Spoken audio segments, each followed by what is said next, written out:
I work with children with autism. Specifically, I make technologies to help them communicate. Now, many of the problems that children with autism face, they have a common source. And that source is that they find it difficult to understand abstraction, symbolism, abstraction. And because of this, they have a lot of difficulty with language. Let me tell you a little bit about why this is. You see that this is a picture of a bowl of soup. All of us can see it, all of us understand this. These are two other pictures of soup, but you can see that these are more abstract, and these are not quite as concrete. And when you get to language, you see that it becomes a word whose look, the way it looks and the way it sounds, has absolutely nothing to do with what it started with or what it represents, which is the bowl of soup. Right? So it's essentially a completely abstract, a completely arbitrary representation of something which is in the real world. And this is something that children with autism have an incredible amount of difficulty with. Now, that's why most of the people that work with children with autism, speech therapists, educators, what they do is they try to help children with autism communicate not with words, but with pictures. So if a child with autism wanted to say, "I want soup," that child would pick 3 different pictures, "I want" and "soup," and they put these together, and then the therapist or the parent would understand that this is what the kids want to say. And this has been incredibly effective for the last 30, 40 years. People have been doing this. In fact, a few years back, I developed an app for the iPad, which does exactly this. It's called Awaaz. And the way it works is that kids select different pictures. These pictures are sequenced together to form sentences, and these sentences are spoken out. So Awaaz is essentially converting pictures. It's a translator. It converts pictures into speech. Now, this was very effective. There are thousands of children using this, all over the world. And I started thinking about what it does and what it doesn't do. And I realized something interesting. Awaaz helps children with autism learn words. What it doesn't help them do is to learn word patterns. Let me explain this in a little more detail. Take this sentence, right? "I want soup tonight." Now, it's not just the words here that convey the meaning. It's also the way in which these words are arranged, the way these words are modified and arranged. And that's why a sentence like "I want soup tonight" is different from a sentence like "soup want I tonight," which is completely meaningless, right? So there is another hidden abstraction here, which children with autism find a lot of difficulty coping with, and that's the fact that you can modify words and you can arrange them to have different meanings, to convey different ideas. Now, this is what we call grammar, right? And grammar is incredibly powerful, because grammar is this one component of language which takes this finite vocabulary that all of us have and allows us to convey an infinite amount of information, an infinite number of ideas. It's the way in which you can put things together in order to convey anything you want to. And so after I developed Awaaz, I worried for a very long time about how I could give grammar to children with autism.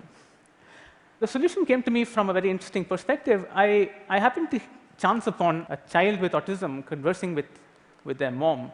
And this is what happened. Completely out of the blue, very spontaneously, the child got up and said, "Eat." Now, what was interesting was the way in which the mom was trying to tease out the meaning of what the child wanted to say by talking to her in questions. So she asked, "Eat what? Do you want to eat ice cream? Do you want to eat? Somebody else want to eat? You want to eat ice cream now? You want to eat ice cream in the evening?" And then it struck me that what the mother had done was something incredible. She had been able to get the child to communicate an idea to her without grammar, right? And it struck me that maybe this is what I was looking for. Instead of arranging words in an order, in sequence, as a sentence, you arrange them in this map, where they're all linked together, not by placing them one after the other, but in questions, in question-answer pairs, right?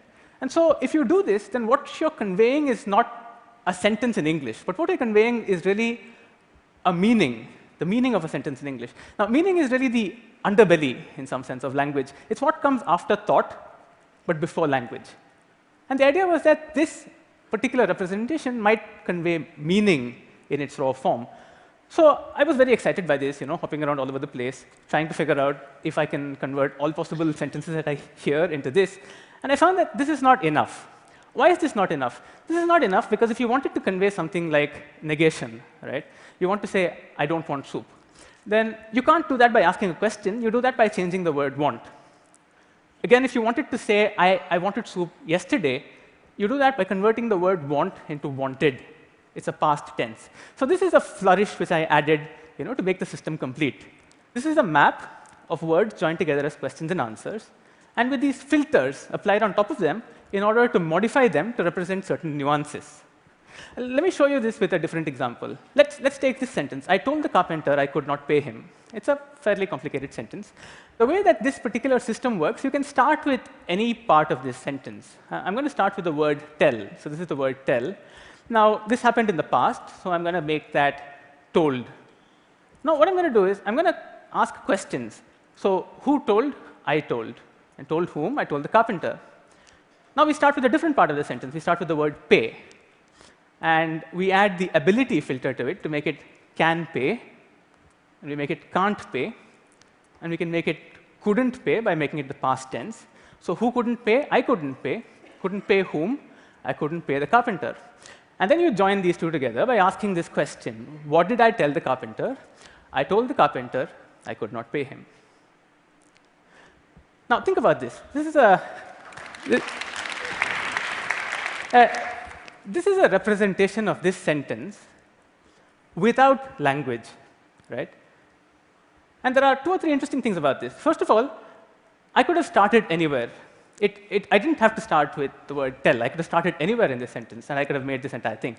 The second thing is, if I wasn't an English speaker, if I was speaking in some other language, this map would actually hold true in any language. So long as the questions are standardized, the map is actually independent of language. So I call this free speech. And I was playing with this for many, many months. I was trying out so many different combinations of this. And then I noticed something very interesting about free speech. I was trying to convert sentences in English into sentences in free speech, and vice versa, and back and forth. And I realized that this particular configuration, this particular way of representing language, it allowed me to actually create very concise rules that go between free speech on one side and English on the other. So I could actually write these set of rules that translate from this particular representation into English. And so I developed this thing. I developed this thing called the free speech engine, which takes any free speech sentence as the input and gives out perfectly grammatical English text. And by putting these 2 pieces together, the representation and the engine, I was able to create an app, a technology for children with autism that not only gives them words, but also gives them grammar. All right? So I tried this out with kids with autism, and I found that there was an incredible amount of identification. They were able to create sentences in free speech which were much more complicated but much more effective than equivalent sentences in English. And I started thinking about why that might be the case. And I had an idea, and I want to talk to you about this idea next. In about 1997, about 15 years back, there were a group of scientists that were trying to understand how the brain processes language. And they found something very interesting. They found that when you learn a language as a child, as a 2-year-old, you learn it with a certain part of your brain. And when you learn a language as an adult, for example, if I wanted to learn Japanese right now, a completely different part of my brain is used. Now, I don't know why that's the case, but my guess is that that's because when you learn a language as an adult, you almost invariably learn it through your native language or through your first language, right? So what's interesting about free speech is that when you create a sentence or when you create language, a child with autism creates language with free speech, they're not using this support language, they're not using this bridge language. They're directly constructing the sentence. And so this gave me this idea. Is it possible to use free speech, not for children with autism, but to teach language to people without disabilities? And so I tried a number of experiments. The first thing I did was I built a jigsaw puzzle in which these questions and answers are coded in the form of shapes, in the form of colors, and you have people putting these together and trying to understand how this works. And I built an app out of it, a game out of it, in which children can play with words, and with a sound reinforcement of visual structures, they're able to learn language. And this has a lot of potential, a lot of promise. And the government of India recently licensed this technology from us, and they're going to try it out with millions of different children, trying to teach them English.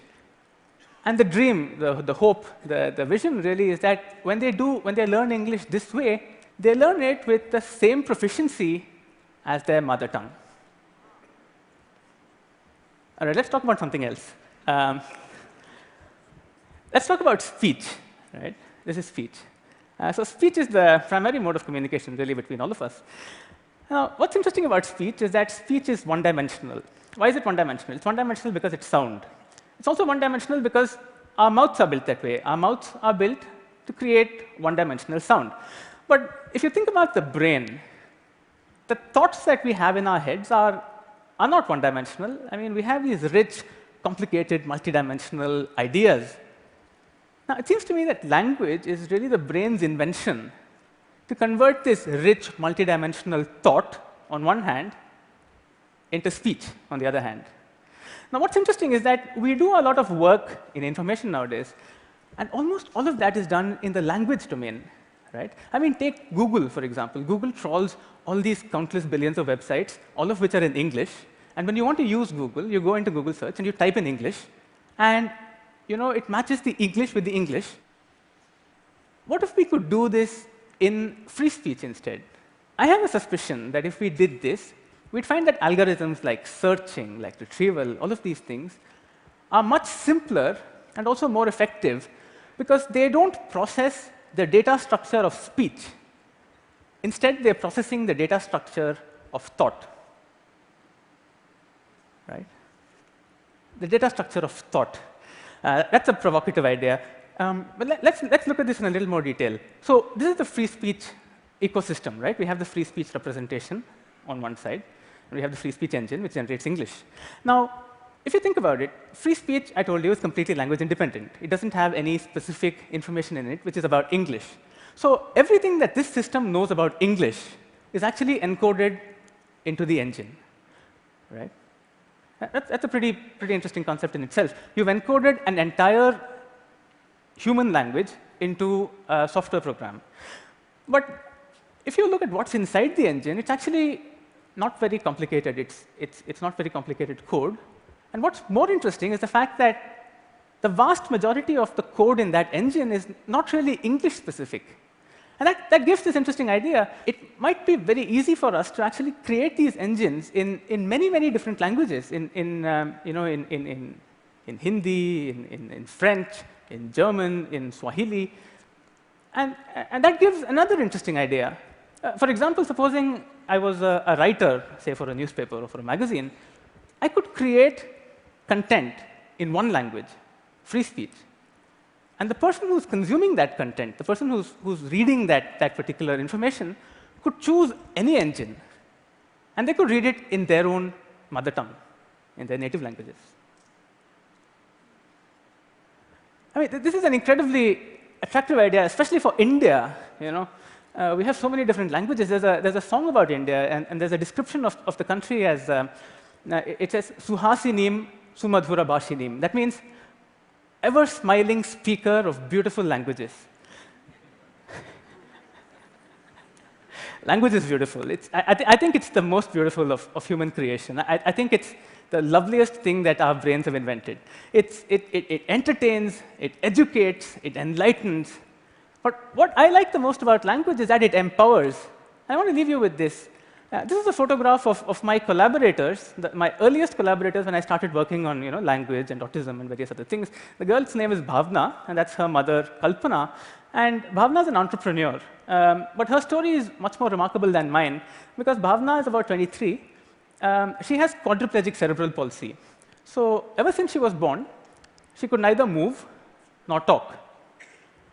And everything that she's accomplished so far, finishing school, going to college, starting a company, collaborating with me to develop Avaz, all of these things she's done with nothing more than moving her eyes. Daniel Webster said this. He said, if all of my possessions were taken from me with one exception, I would choose to keep the power of communication. For with it, I would regain all the rest. And that's why of all of these incredible applications of free speech, the one that's closest to my heart still remains the ability for this to empower children with disabilities to be able to communicate, the power of communication, to get back all the rest. Thank you. Thank you. Thank you. Thank you. Thank you. Thank you. Thank you.